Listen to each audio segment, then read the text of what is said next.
umaga, hapon o gabi sir. So meron pa ako i-discuss no. So ship stress and the measure on board to counteract the effect of the ship stresses.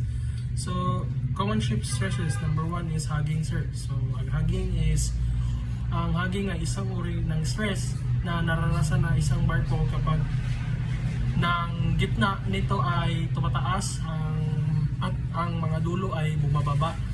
Ito ay dahilan sa bigat ng kargamento o pwersa ng alon na nagdudulot sa pagbuklot ng barko.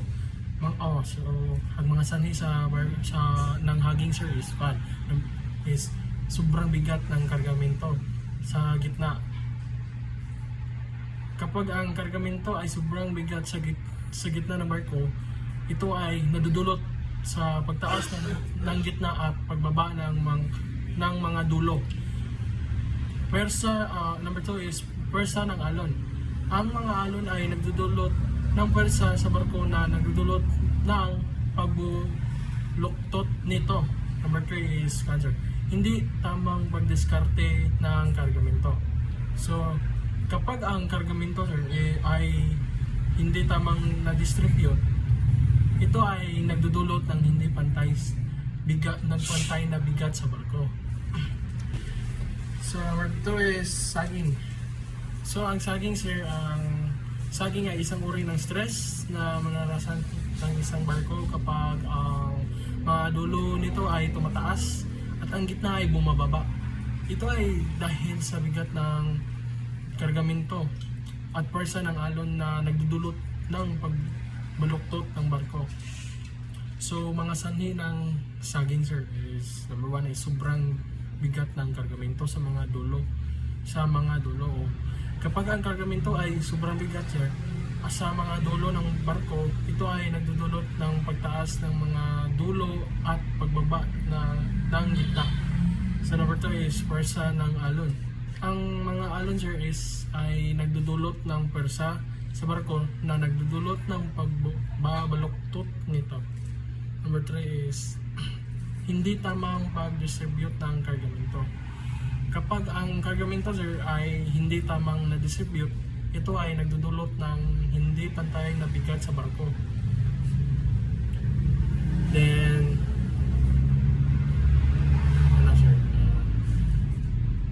number 3 is share forces. So ang share forces sir ay isang uri ng pwersa na nagdudulot ng pag-slide o pag-alaw ng mga bahagi ng barko sa iba't ibang direksyon. Ito ay dahil sa pagkakaiba ng bigat at pwersa sa iba't ibang bahagi ng barko. So ang sanhi sa share forces sir is number 1 is pagkakaiba ng bigat. Kapag ang bigat ng kargamento ay hindi pantay sa iba't ibang bahagi ng barko, sir, ito ay nagdudulot ng share forces. So number 2 is pwersa ng alon. Ang mga alon ay nagdudulot ng pwersa sa barko na nagdudulot ng share forces. Number 3 is paggalaw ng barko. Ang paggalaw ng barko sir is sa tubig ay nagdudulot ng share forces sa mga bahagi nito. Then answer. Number 4 is torsional stress. So ang torsional stress sir ay isang uri ng pwersa na nagdudulot ng pag-twist o pagpihit ng barko. Ito ay dahil sa pagkakaiba ng pwersa sa iba't ibang bahagi ng barko. Mga sanhi nito sir, number 1 is pwersa ng hangin. Ang hangin ay nagdudulot ng pwersa sa barko na nagdudulot ng torsional stress. Number 2 is pwersa ng alon. Number 3 is paggalaw ng kargamento. Yan po sir.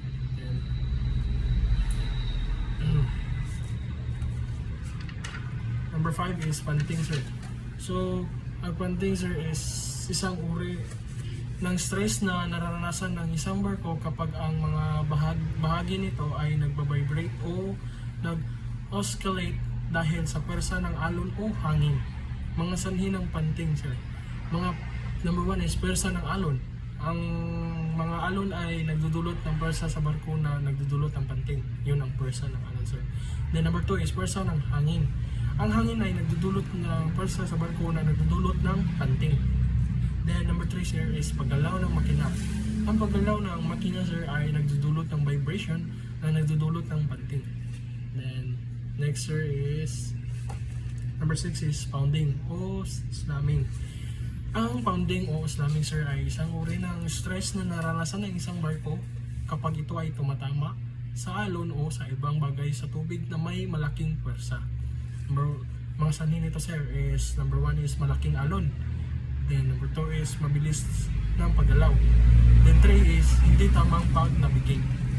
Ito sir. Then number 7 sir is rocking. Ang rocking sir ay isang uri ng stress na naranasan ng isang barko kapag ito ay nagbabibrate o nag-oscillate sa isang direction na perpendicular sa gitna ng barko, kadalasan ay dahil sa pwersa ng alon o sa hangin. Mga sanhin nito sir is pwersa ng alon. Number 2 is pwersa ng hangin. Number 3 is hindi tamang pag-load. Then ano na tayo sir? Dito na tayo sa measure to counteract ship's stresses. So ang mga number 1 sir is structural designs features. So ang structural design features sir ay mga elemento ng disenyo ng barko na naglalayong magbigay ng lakas at katatagan sa struktura ng barko. So longitudinal strength. Ang longitudinal strength ay tumutukoy sa kakayahan ng barko na magtiis sa mga pwersa na nagdudulot ng pagbuluktot sa gitna ng barko.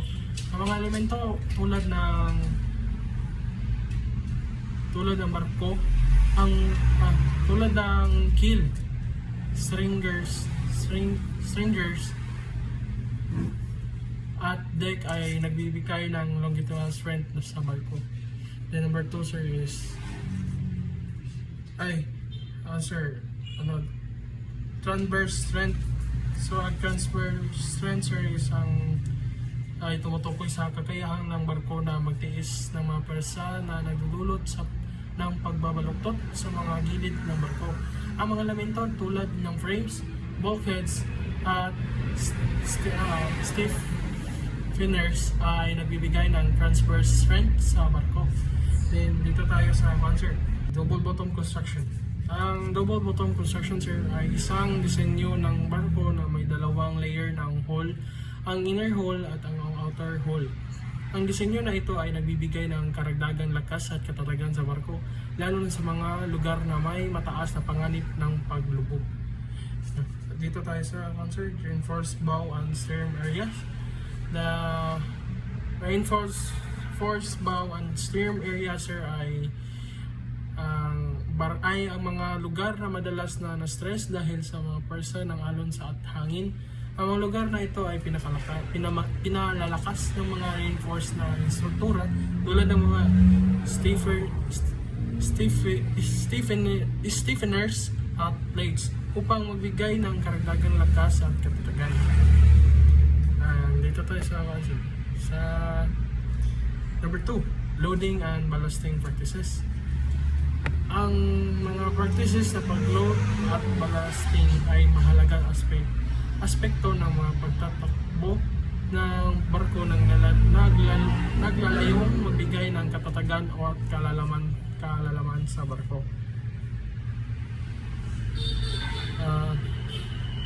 Answer, proper cargo destruction. Ang proper cargo destruction ay kargamento na dapat na i-distribute ng tamang-tama sa barko upang maiwasan ang pagbaluktot o pagliit ng barko. Sa ballast management naman sir is ay dapat i-adjust ng tamang-tama upang maiwasan at pagbaluktot o pag-tilt ng barko. Avoid overloading. So ang avoid overloading sir ay ang barko na ay hindi na dapat na mag-overload ng kargamento upang maiwasan ang paglubog o pagbaluktot ng barko. Dito tayo sa number 3 sir. So operational measures. ang operational measures sir is na naparaan upang magbigay ng katatagan at kalamanan sa barko. So so speed adjustment sir. Ang pag-adjust ng bilis ay mahalaga upang maiwasan ang mga panganib sa dagat at magbigay ng katatagan sa barko. Ang pagbagal ng bilis ay maaaring makatulong upang maiwasan ang mga malalaking alon at magbigay ng katatagan sa barko. Sa course alteration sir is ang pagbabago ng kurso ay mahalaga upang maiwasan ang mga panganib sa dagat at mabigay ng katatagan sa barko. At ang pagbabago ng kurso ay maaaring makatulong upang maiwasan ang mga malalaking alon at magbigay ng katatagan sa barko. Dito tayo sa weather routing. So ang weather routing sir is ang panahon ay mahalaga upang ang pag-routine ng panahon ay mahalaga upang maiwasan ang mga panganib sa dagat sir at magbigay ng katatagan sa barko. Ang pag-routine ng panahon ay maaaring makakatulong upang maiwasan ang mga malalaking bagyo at magbigay ng katatagan sa barko. Then number 4 na tayo sir, monitoring and maintenance. Ang mga sumusunod ang aspekto ng monitoring at maintenance ng barko, yan po ang monitoring and maintenance. Dito na tayo sa sir. Sa stress and monitoring system. Ang stress monitoring system sir ay isang sistema na mag-monitor ng mga stress at strain sa barko upang matiyak na ang barko ay nasa maayos ng kalagayan. Regular inspection. Ang regular inspection sir ay mahalaga upang matiyak na ang barko ay nasa maayos ng kalagayan at upang maiwasan ng mga problema sa hinaharap. Then maintenance of structural integrity. Ang maintenance of structural integrity ay mahalaga upang matiyak na ang barko ay may sapat na lakas at katatagan upang makayanan ng mga pwersa ng dagat.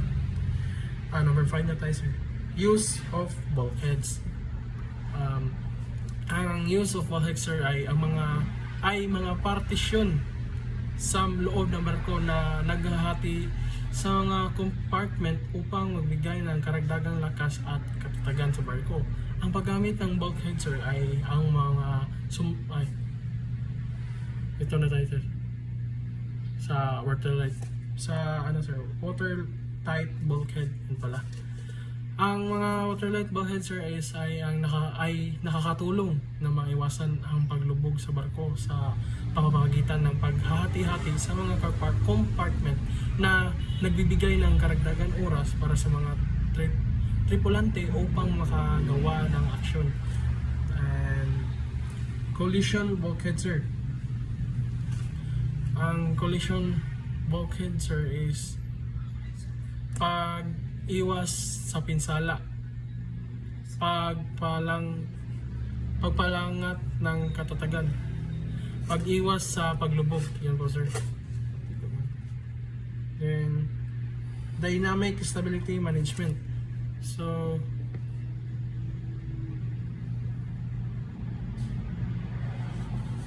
ang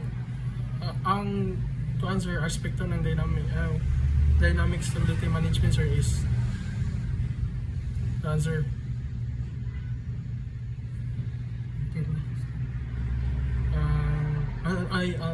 ang anti-roll system.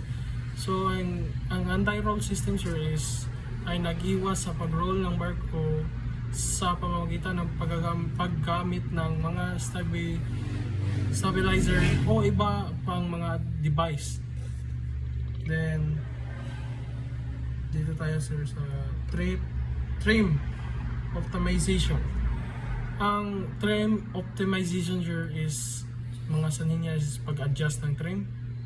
Ang trim optimization ay nag-a-adjust ng trim ng barko upang matiyak na ang barko ay may sapat na katatagan at upang maiwasan ang paglubog. Number 2 is pagpapalangat ng efficiency. Ang train optimization ay nagbibigay ng karagdagang efficiency sa barko na nakakatulong na makatipid sa gastos sa pagpapatakbo. Number 3 is pag-iwas sa paglubog. Ang train optimization ay nag-iwas sa paglubog ng barko sa pamamagitan ng pag-adjust ng train. So, maaraw to sir. Thank you.